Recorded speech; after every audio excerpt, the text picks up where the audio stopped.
తిరుపతిలో సంచలనం సృష్టించిన దారి దోపిడీ నిందితులను అదుపులోకి తీసుకుని వారి వద్ద నుంచి 31,72,000 రూపాయల నగదు, ఒక తుపాకీ, కత్తులను స్వాధీనం చేసుకున్నామని ఎస్పీ పరమేశ్వర్ రెడ్డి తెలిపారు.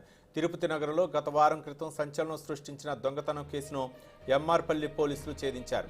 అర్బన్ ఎస్పీ కార్యాలయంలో ఏర్పాటు చేసిన విలేకరుల సమావేశంలో నిందితులను మీడియాకు చూపుతూ ఎస్పీ మాట్లాడారు. కొందరు నిందితులు శంకర్ అనే వ్యక్తికి డబ్బు ఆశ చూపి 35 లక్షల రూపాయలు క్యాష్గా ఇస్తే 70 లక్షల రూపాయలు అకౌంట్లో వేస్తామని నమ్మబలికి డబ్బుతో పరారయ్యారు.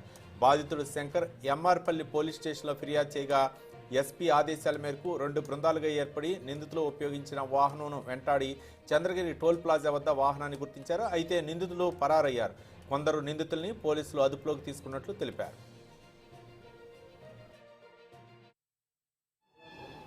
తిరుపతి జిల్లాలో 3వ తారీఖు మార్నింగ్ అవర్స్లో అంటే అరౌండ్ 11 o'clock 12 o'clockలో ఒక డకాయిటీ కేసు ఒకటి రిపోర్ట్ అయింది. మీ అందరికీ తెలిసిందే, ఒక వ్యక్తి దగ్గర 35 లక్షలు కార్లో నుంచి బెదిరించి లాక్కోవడం జరిగింది. దానిపైన 395 IPC కేసు రిజిస్టర్ చేయడం జరిగింది.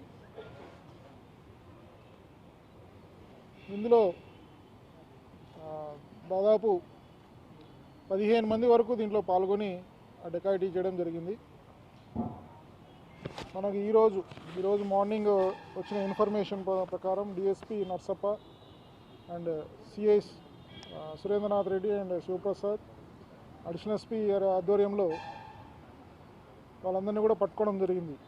మనకి చంద్రగిరి కోట దగ్గర ఈ ట్రవేరా కారు ఎవరైతే నేరానికి ఉపయోగించారో ఆ కారు వెరిఫై చేయగా 8 మంది వ్యక్తులు ఎవరైతే ఈ అఫెన్స్లో పాల్గొన్నారో 3వ తారీఖు వాళ్ళందరూ కూడా ఎవరైతే దీంట్లో సూత్రధారులు ఉన్నారో కృష్ణమూర్తి అలాగే మంజుల వీళ్ళందరూ కూడా అక్కడికి వస్తారని చెప్పి ఉద్దేశంతో వాళ్ళు వెయిట్ చేస్తుంటే అక్కడ అందరినీ కూడా పట్టుకోవడం జరిగింది.